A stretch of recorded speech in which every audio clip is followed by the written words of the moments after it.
ఇగో చీరకట్టుతో కూడా బిల్లట్ చీరకట్టుతో కూడా చాలా వరకు రోగాలు వస్తున్నాయి, క్యాన్సర్ రోగాలు వస్తున్నాయి. దీనివల్ల కూడా చాలా వరకు ప్యాషన్గా ఉన్నటువంటి చాలామంది అమ్మాయిలు చాలామంది వివిధ రకాలుగా డ్రెస్సులు వేసుకుంటారు. ఆ డ్రెస్సుల వల్ల కూడా వాళ్ళకు కొంత క్యాన్సర్ రోగాలు కానీ కొన్ని కొత్త కొత్త రోగాలు కూడా వస్తున్నాయి. దానికోసం ప్రధానంగా రాసిన వార్త కూడా చీరకట్టుతో బీ అలర్ట్.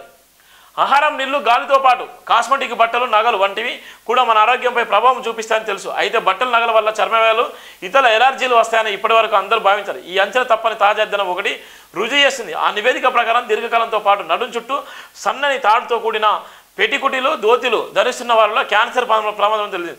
పెటికుటి క్యాన్సర్తో లేక షారీ క్యాన్సర్ అని పిలుస్తున్న ఈ అధ్యయనంపై బిఎంజే కేసు రిపోర్టులో ప్రచురితమైన కథనం గురించి ఇప్పుడు అనుసరించి తెలుసుకుందాం. భారతీయ పరిశోధకులు కావేరి రసియా, భూషణ్ మధుకే, పీయూష్ కుమార్ ఇటీవల ఓ నివేదికను సమర్పించారు. పిట్కోట్ క్యాన్సర్ పేరుతో అది ప్రచురితమైంది. సాధారణంగా పెద్ద వయసు మహిళల్లో గుర్తించి అంతగా ప్రమాదం కానీ మర్జోలిన్ ఆల్సర్ క్రమంగా క్యాన్సర్కు మారుతుందని ఈ అధ్యయనంలో తేలింది.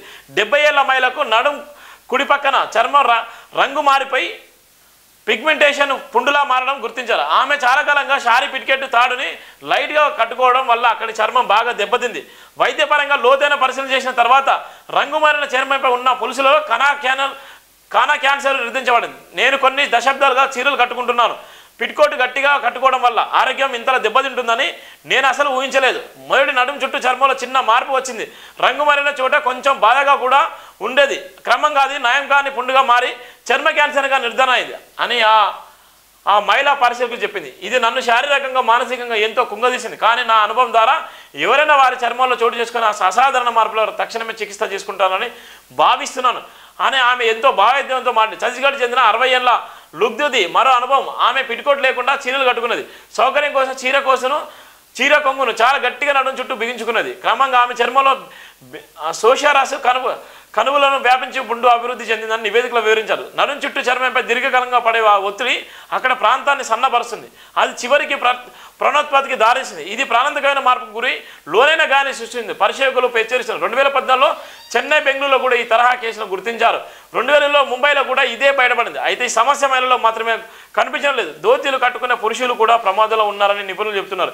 ది టెలిగ్రాఫ్ కథనం ప్రకారం 8 మంది పురుషులు ఈ పరిస్థితి ఎదుర్కొంటున్న తర్వాత పథలాజిస్ట్ వసంత్ బనల్కర్ దీన్ని దోతి క్యాన్సర్గా అభివర్ణించిన నేపథ్యం కూడా ఉంది. ఇక దోతి క్యాన్సర్ను చీరల క్యాన్సర్ వస్తుందంట. చీరలు కూడా కట్టుకున్నటువంటి వ్యక్తులకు, దోతిలు కట్టుకున్నటువంటి వ్యక్తులకు భయంకరమైన క్యాన్సర్ వస్తుందంట. దానికి బాధితులు కూడా చాలామంది ఉన్నారు.